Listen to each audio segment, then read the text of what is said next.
Welcome to space. I just had to take the opportunity to try out the echo function on the microphone. Welcome to Wanderer Fragments of Fate, our third installment, and as you can see, we are now on the moon. So I have avoided all spoilers as I promised, and I also as promised I'm going to use this video to talk about the puzzle elements of the game. So this follows quite an extensive period in the apartment that we were heading to, where it's almost like an escape room.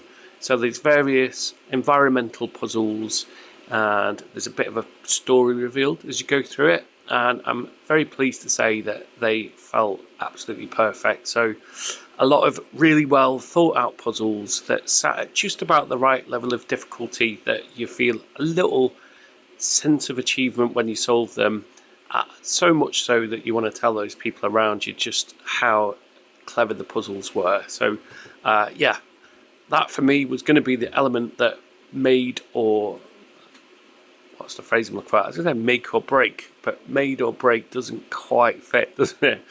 But it is the core mechanic of a puzzle game.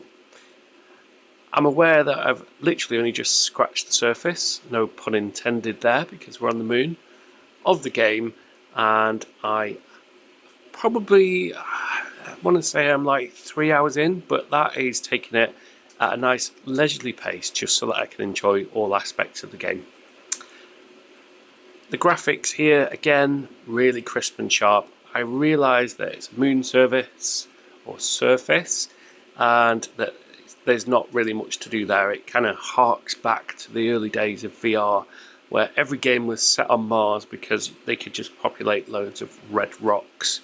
But having said that, there's some really good lighting effects here, and we got to consider that we are playing this on a standalone device, so it's essentially a mobile phone chip. There's no powerful PC, there's no PS5 powering it, and I've got to say that graphically it's really impressive. Probably put it on par with Red Matter 2 in that respect.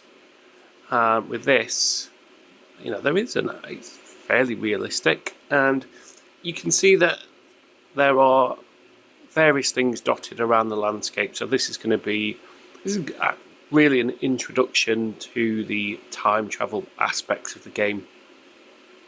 And the reason for that is that there are various objects scattered across the timelines that are required to solve the puzzles.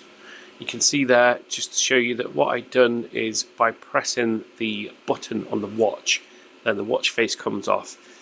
Now that isn't a hints and tips button in the sense that it will tell you how the puzzle is solved, just to give you a little bit of guidance towards what you might be doing. So I've tried to avoid that wherever I can, and actually not really needed to use it at all so far. It also doubles up as your heads up device, so you can see there that we are Neil Armstrong on the Sea of Tranquility. And unfortunately, we don't appear to be the first man on the moon because there is a suspicious looking body over there in the distance.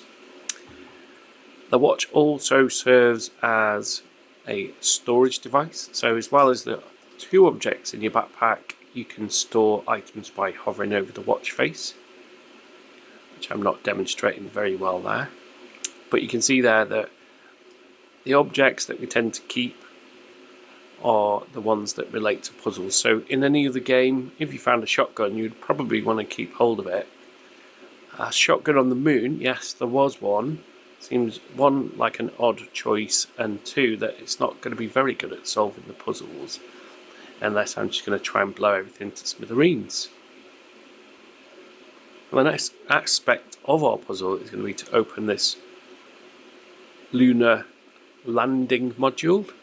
Easy for me to say, I had to think about that one. And that's going to involve going and getting objects from our hub. So the hub aspect of the game is the apartment, the grandfather's apartment that we were travelling to when I left you on the last video.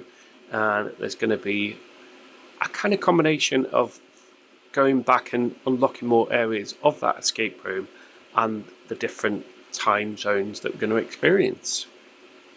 As promised, I'm going to keep them short. There's not much to talk about here. We're on the moon. We're going to have a little look at the poor man whose thunder we stole. He doesn't look very happy about it at all.